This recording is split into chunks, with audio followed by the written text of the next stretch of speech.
Mike was surprised to see LilyAnn walking to work again. He started to call out and offer her a ride, and then noticed the bounce in her step. He couldn't remember the last time he'd seen that, and decided not to mess with a good thing. He waited until she'd passed before going out to get in his car, then went in the opposite direction. He didn't want her to think he was spying on her. It was noon when Lily shifted into the next phase. Instead of going to lunch, she put her tennis shoes back on, grabbed her purse and iPod, and headed next door to Dalton's fitness center. Her stomach was in knots. Once upon a time, she'd been good at trying new things. It was time to get back in the habit. She pushed the door inward and then headed for the counter and the man behind the desk. He looked up, smiling. "Hello there, LilyAnn. It's good to see you." "Hello, Stuart. Can I pay for a visit at a time without becoming a member?"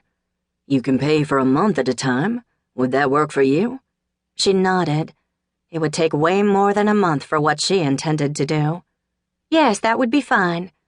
She wrote out the check, then followed him to the women's locker room.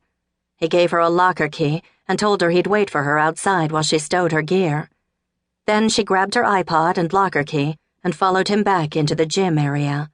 Stuart paused. "So what did you have in mind? Do you just want to tone up, or is this part of a new diet regimen?" "I want to lose weight and decided to begin with some exercise during my lunch break," she said softly. Stuart nodded. "Okay, then I would recommend starting on the treadmill. I noticed you didn't bring a change of clothes, so I'm assuming you plan to go back to work afterward?" She nodded. "But I can bring a change of clothes next time." "Whatever works for you. If you'll step up on this treadmill, I'll show you how it works. You can increase or decrease speed and incline to suit yourself, but I recommend we start with a slower speed. You can amp up after you've been at this a while, okay?" "Okay." She watched as he explained how to work it.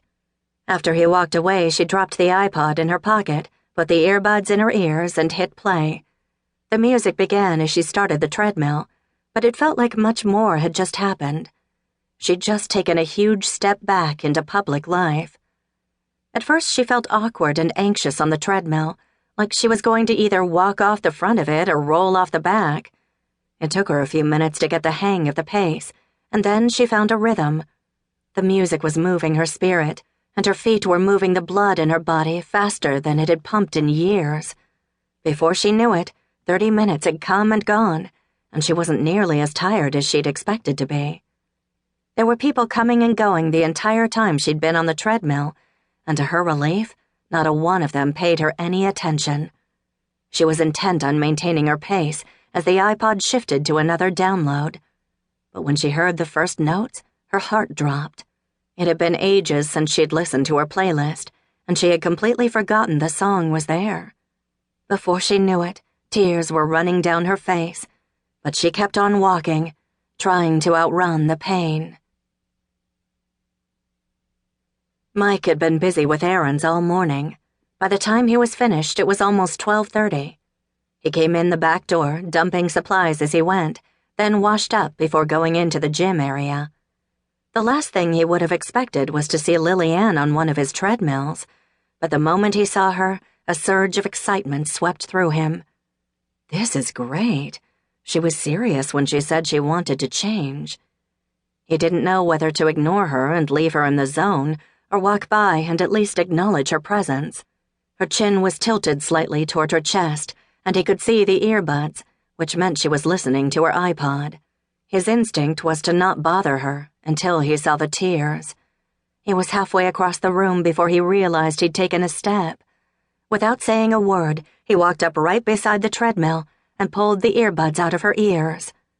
LilyAnn flinched. Mike, where had he come from? When he put the earbuds in his ears, she groaned. Mike wasn't surprised that it was country, because that was her favorite music genre. But the moment he heard Alan Jackson's voice and the words to the song, his heart dropped.